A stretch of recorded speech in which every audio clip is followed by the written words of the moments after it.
Hey guys, it's me, I'm back, making a Minecraft tutorial for you guys. Today we have a 8-way radar in Minecraft.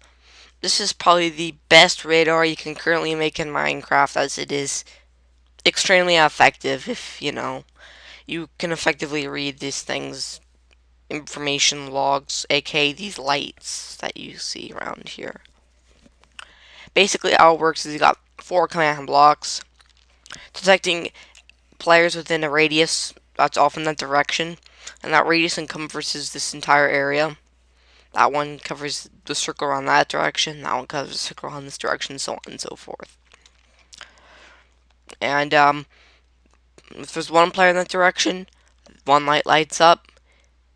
If you have 2 players in that direction, both 2 lights light up. If there's 3 players in that direction, 3 lights up. If there's a player diagonal between these 2 lights, one player, both lights will light up. While this does cause a problem if you're detecting any player within a radius, because if there's a player diagonal and both these lights up, you have no idea if there's a player off in both of those directions, or if there's just one player in between both of these command blocks radiuses. But this design is very versatile. It can be modified to have an extra light, though it is a lot more difficult to wire. Its radius can be modified. It can detect specific players with a certain scoreboard number. It can detect players in a certain game mode. It can detect a specific group of players. It's very versatile. First off, you got a 3x3 hopper with a comparator going into each command block like this. And then a comparator coming out of that, which with the light off on both of them. And then you have redstone like this, redstone connecting out of that. One redstone off in one direction, 2 within the other direction. And then wire up each side like this to the wire. The first spot in the middle to a repeater. Second, the one block off in this direction to a repeater, and the third one here to a repeater. Then connect all those to lights, and repeat that process 4 times for each direction. And on each command, you have to know which direction each thing is facing. I can't pull up my F3 window while I'm recording, so I already have these things signs written on it. So for north, it's negative X for, so I have 505 blocks away from where that command block is. And then you put that command. Since the Z coordinates, Z equals 505 blocks less than the right where that command block is standing, where it's supposed to be. And then you repeat that with the proper command. For north and south, it's the X and Y is X and negative X for east and west. And for east and south, you increase the number, and for north and west, you decrease the number. And you basically got your 8-way radar. Due to a glitch with hoppers, which is extremely annoying, I have to have these hoppers open so I can clear them if they get clogged up, because of a duplication glitch that clogs hoppers with extra items. One of the main reasons why I can't release the server yet. The redstone will deactivate, shutting off the protection. Players will be breaking stuff. And redstone classics redstone repeaters with your circular thing are not only bigger, but are just as buggy. So I can't work with those either. So until they fix these duplication glitches with these hoppers, or I can come up with a better repeater system, we're not gonna get to have the server yet. So this is basically the design. I mean, now for the modifications. In each of these 4 command blocks, if you want additional modification other than just testing for players in that direction, once you've set up all these radiuses. Also, when you're designing, if you want to change the radius, you have to find the coordinates that you're changing here, since this is Z coordinates plus Z plus coordinates. The radius is always going to be, you just change the radius to the size you want it to be. The radius of your detection, and 5 more of the modification in that direction. Since this is plus, I'd add 5 more than the radius I'm making. Now for the other modifications. This one's 500 blocks, only because it's in our base. And we wanted a radar system, so we built one. So we can detect players coming through.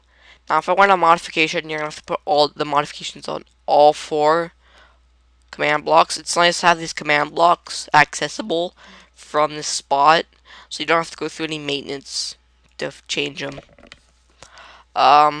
You just put a comma at the end of this. If I want to make a score, if I want to change a game mode, so it's detecting a certain game mode, I just do M equals, and then the different game modes I want to detect. I want survival and adventure mode, since on my server there's no creative mode, only admins get creative mode. So I'd put, these 2 game modes. And just do that 4 times.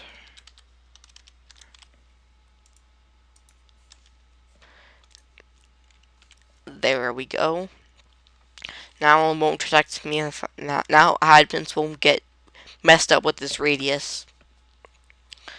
If I want to detect a specific player, I will put comma name, and then I'll put the names of the people I want to detect. So I just put a comma after each name. This is probably the most effective. So there, not to text 2 players, but you'd probably want 3. Taking full advantage of the 3 slots you can detect players with. The radar is most effective when you're choosing specific players, because if you know the limit of if you create a limiter by putting specific names, you'll know for a fact that you'll be able to tell what direction each player is in rather than a rough approximation. Well, you're still getting a rough approximation, but you'll know you'll know a very good direction. If I have, for example, just gonna change that back. So, say I'm detecting 3 players, and all 3 of them are in that direction, so all 3 are lit up. I know all 3 of them are diagonal, but 2 of them are diagonal, 1 here. These 3 lights will be lit up, but only 2 are there, so I know 2 of them are diagonal. Because that light is not off, you basically can, because the lights would add up. Because if there was, but if you have no idea how many players are the maximum radius level, like if there's 4 people in the radius and they're messing up the lights because they're keeping extra lights lit up, because if all 3 of them are diagonal here and one's here, I know that there's more than 3 people it's detecting, because this detects 3 people each direction. But if there's if there's 2 people here and like 1 person there and there, I have no idea if all 3 of them, there's 3 diagonal people here, or there's extra people changing the numbers. Thus, it's a lot more effective to choose specific names, or at least limit the game modes of players you're detecting. The main reason why you want your radius to be limited, because it doesn't detect how far they're away, just if they're inside the radar and what direction they're in. You can, if the radius is within 200 and 300 blocks, you have a pretty good idea of where they are. But if it's 500 blocks, you still have a decent guesstimation to where you could get within like 175 blocks within the direction that they're in. A decent spot, I guess. Any bigger than 1,000 blocks, and you're gonna have serious trouble using this radar to find players, but you'll still know they're near your base. Any bigger than like 2,500 blocks, and it's basically just testing to see if there's anybody within that radius and where they are. Meaning it's pretty much going to be limited to knowing when people are in an area when it's any bigger than like 1,000 blocks or so. And even then, it's going to be kind of fuzzy. But other than that, this is pretty effective. I mean, like I said, this design is really versatile. I mean, I could add extra lights to detect more players, this is, if you're going to be using this as an admin, which you need to for the command blocks to test where everybody on the server is. That's probably not the best idea, as you could only. I'm pretty sure 4 lights is the biggest you can fit, because look, I mean, I can't put any bigger light. I can't fit any more. I mean, I guess I could fit one more, but after that, I'm just out of space, and I'm just gonna have to give up adding any more space. That's basically the only limit of how this thing is gonna work. It's if I mean, it's pretty simple too. I mean, I don't think I need to explain any farther on how to build this. It's also very nice to color code which lights are which. Like yellow means 1 player, orange means 2 players, red means 3 players. It makes it easier to tell which light is which. Like which light means what. Though the first light will always be lit up even if there's 2 or 3 people. So I guess that could also be helpful. And it's also very helpful to write the direction over each side. Anyway, that's pretty much it. I guess I'll check you later, guys. Bye.